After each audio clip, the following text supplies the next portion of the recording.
The Kupiansk direction is falling apart at the seams. The Oskil River has become a battleground for two armies. On the Kramatorsk section of the front, it's hell. We've never seen anything like this before. The armed forces of Ukraine are taking out entire divisions. Enemy equipment is burning. Russian commanders are giving the order to hold on until the end. Are the occupiers whining? In which fierce battles have the Ukrainian defenders managed to gain the upper hand? All the details are in the following report. But the most challenging direction remains Pokrovsk. There, the occupiers are not giving up on trying to cross the Dnieper highway and take it first from fire control and then sub-physical control. They are very intensively trying to bypass the Pokrovsk location to work there, so the direction for a successful quota for us is sharpening. There is a large number of personnel there in the ranks of Chuchenkov's saloon keepers. They are leaving the city of Selidovo. And name. We will destroy them at these approaches.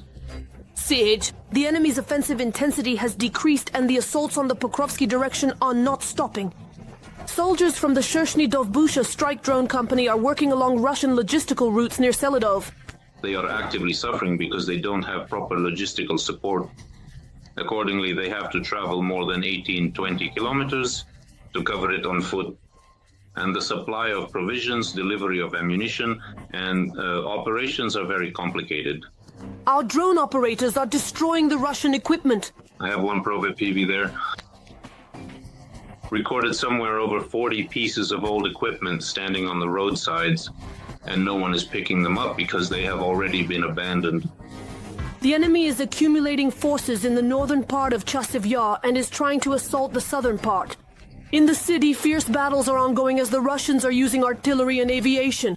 Against us is the 98th Division, and these are paratroopers. They use BMD-4. Conditionally with their newest cars, which they often try to drive en masse into the zone of responsibility. They are burning, but the enemy is trying to bring his infantry as close as possible with such actions. During one of the combat missions in Chasiv Yar, our pilots discovered a Russian soldier. He was moving alone, probably fighting off the assault group that had been destroyed earlier. Despite the losses in his unit, the occupier decided not to surrender and wanted to reach another Russian assault group. He ran into one of the basements where there were civilians. We didn't know about this, meaning the pilots didn't know about it. And taxi. It happened that when the occupier, he ran into that basement and two civilians came out from there. A man and a woman didn't want to leave the city in time and were living among the ruins. So the pilots of the Royal Brigade faced several tasks. First, the rescue of civilians, then combat operations. With the help of the drone, we informed them that the enemy was in the basement and that they should move further away from it because it would be targeted for fire. They heard me and followed my instructions. We worked out where the enemy was in the basement, and after that, we started to get them out. They are destroying Russians in the Turkish direction. According to intelligence, the enemy is redeploying units of the 150th Motorized Rifle Division there. Fighting is happening literally behind the buildings in the city. Enemies are already allowed to bring the personnel to the city center. What is this related to? This is related to the fact that the enemies cannot move into the city. When we started to notice that this component was working in this way, that is base from the north to the north on equipment and then on foot, then they began to preemptively strike this equipment in the north, understanding that the enemy was using such tactics. Russians in Shoika Leopards go hunting. Tanks tear up the earth under the occupiers at the front. One shot and the enemy disappears in flames. Russian positions are turning to ashes one after another. The second army in the world is screaming in horror. What are the steel predators capable of, and why do the armed forces of Ukraine call them retribution? More on this later.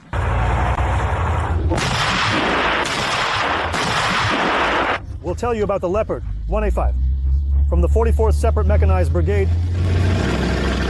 Because this tank has a unique modification, additional armor, drone protection, and special nets.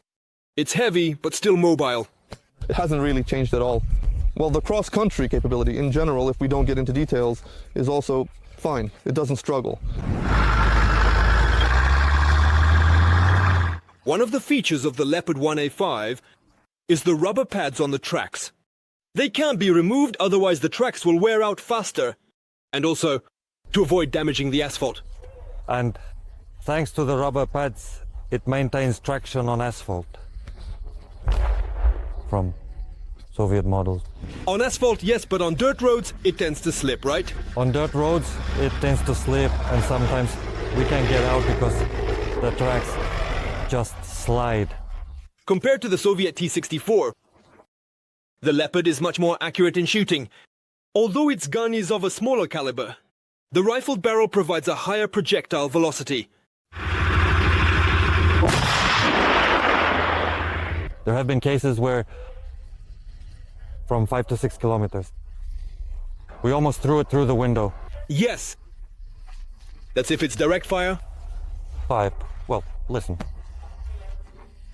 That's if it's direct fire. And if it's close, then up to 11.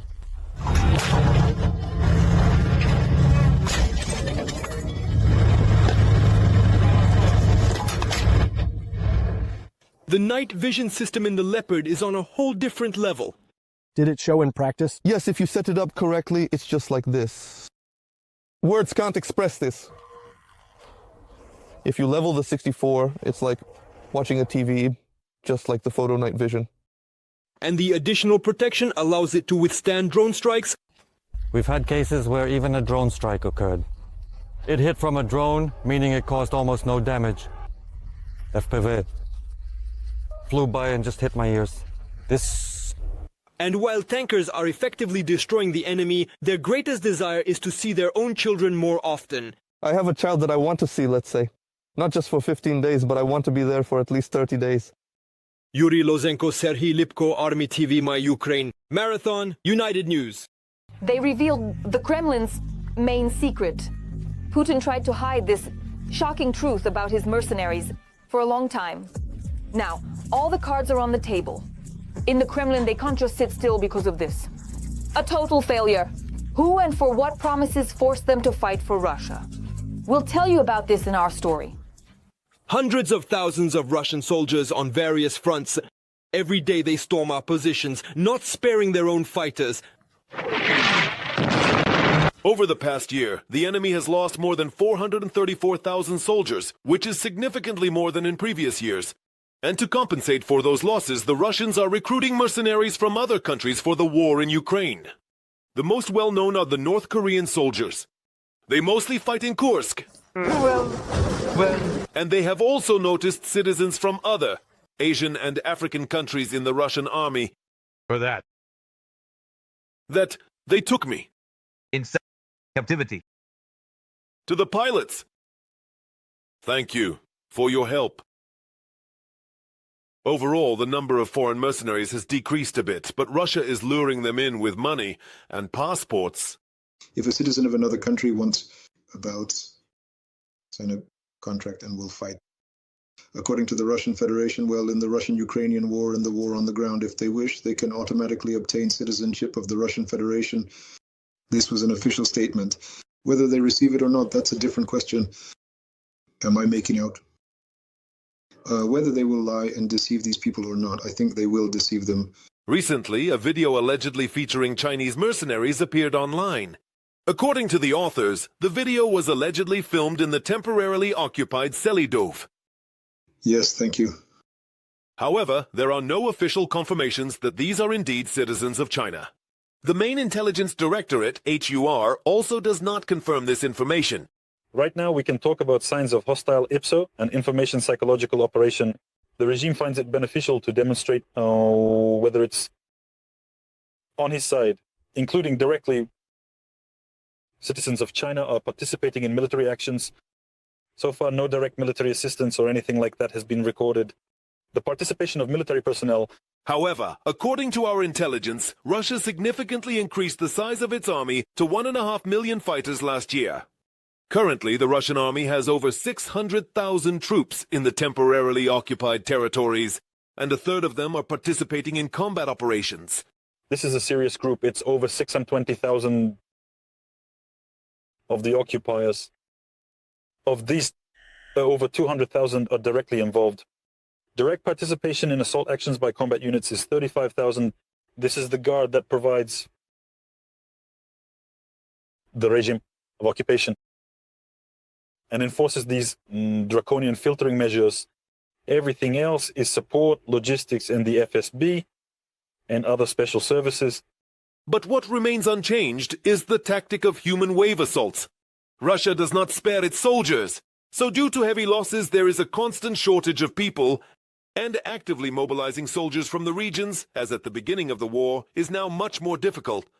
The Kremlin is successfully luring men from depressed and poor regions with high payouts. A large number of people are being mobilized through contracts. Thanks to these big sums of money that are paid upon signing the contract, there are two payments. One goes at the federal level, and the other goes directly, that is, to a specific region.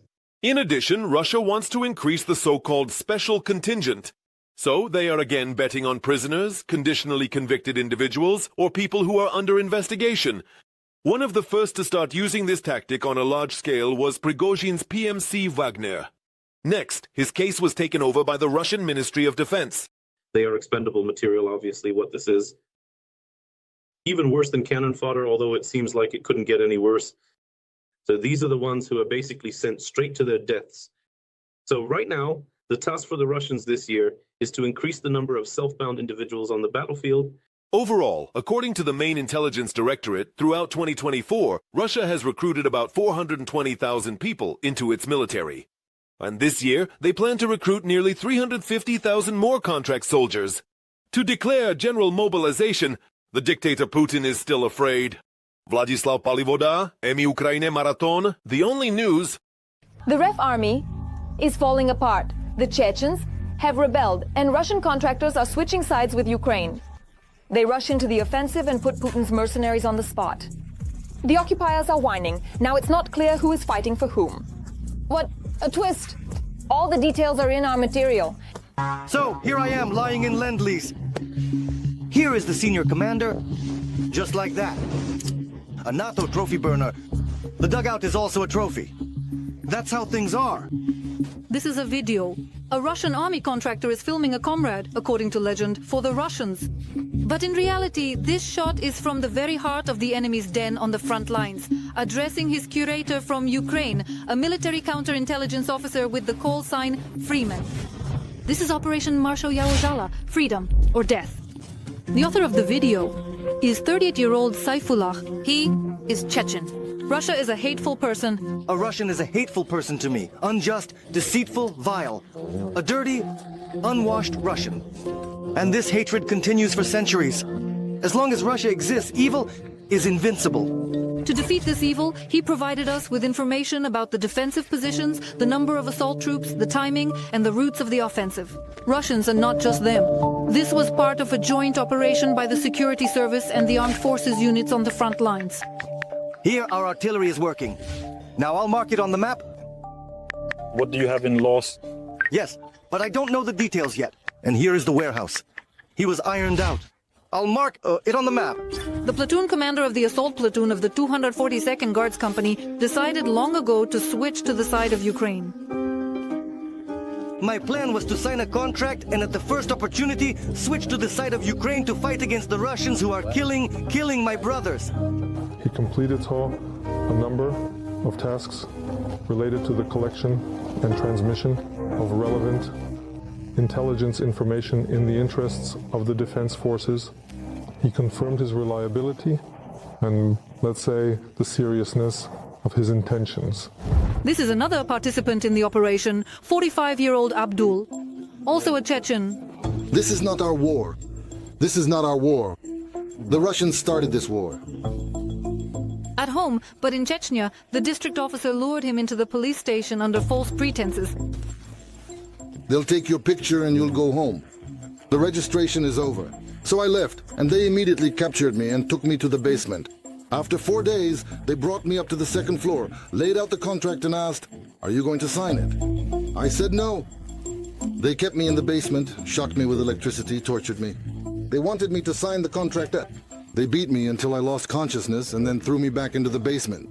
Did they give you food? They relentlessly and mercilessly tortured him without any respite until he eventually signed the document and then subsequently sent him to the region of occupied Luhansk, which was under occupation. And Balo, the battalion in Province Nedarms, I contacted Mansoura. 6 days came to Greitner. Contact was first made with the Chechen battalion, then with military counterintelligence. Ukrainian drones helped to overcome a 1.5-kilometer mine-strewn field. I was a navigator following your drones, and with the drones I crossed to your side, walking through a minefield. We monitored the positions of our defenders and understood where the areas were that could be used to safely pass through them. More details cannot be disclosed. Saifullah also contacted the security service of Ukraine through the chatbot of the Sheikh Mansour Volunteer Battalion. His fighters are mostly Chechens. They have been fighting on the side of Ukraine for 10 years now. And the Joint Security Service is conducting operations to convert residents of the Caucasus of various nationalities who disagree with Putin's regime to the side. There are a very large number of people who ended up at the front forcibly, and they want to go over, but there was no mechanism. Now there is an option for how to transfer them. They contact us through our chatbot, which is in Europe. Under the command of the Russian commander, Saifullah went into the assault with the Russians and started playing a double game, aiming to switch sides to the armed forces of Ukraine without getting shot by the Russian soldiers. I was walking ahead, everyone else stayed behind. There are a lot of dead Russian soldiers, but very few Russian corpses. Caucasians, Abkhazians, Armenians, I don't know what they forgot on the territory of Ukraine. It's better to stay at home. Ossetians, Ingush, Dagestanis. I was in touch with people. I knew I would be met. The operation was risky, as the fugitive could be exposed at any moment. All this was done with the utmost caution, in case the enemy saw that his fighters were there. They deviate from the planned routes of movement. With an offensive, they can give the order to destroy such units. Both were successfully brought over to our side. Then there were numerous checks, a lie detector, to make sure that we personally brought enemy agents into our rear. To us, they are enemies, and to you Russians, they are enemies. In 1937, my grandfather's father was taken from home. They were grinding in Grozny at the mill. They let the fish go in pieces. Then the FSB killed my 4 cousins. There isn't a single family where Chechen men haven't died. Russians were killing Chechen boys. Weakening the enemy's morale and psychological spirit is one of the goals of such operations. But it's far from the only one. To all nationalities involved in the military formations of the Russian Federation, they have the opportunity to reach out to designated telegram bots. We can help them safely come to our territory. We can guarantee the safety of their relatives. The algorithm for the Russian military is as follows. Write to the chat bot of the Sheikh Mansour Battalion. Pass the check, complete the tasks of the SBU counterintelligence, and safely cross into the territory controlled by Ukraine, essentially under the protection of the Chechen battalion. Chechen, freedom or death. The guys who come understand that their chances of survival there are minimal. Now they will rest for a while, stay in the battalion, and then we will give them a choice. Because there is no choice in Chechnya. If they want, they can stay in the unit, and we will fight together. If they want to lead a free, peaceful life, let them... These two expressed a desire to serve in the battalion. How many representatives of oppressed nations have already joined our side? That's a mystery. We were just hinted at. This unit will need to be seriously expanded. Oksana Radye is new. Alexandra Shian and Azharga this week, 1 Oxen, 1 press, 1 marathon, the only news. Oksana, that's all from me. I was with you, Darina Hutzelo. Even more hellish news from the front in our next episode. Well, in the meantime, don't forget to subscribe and like. See you.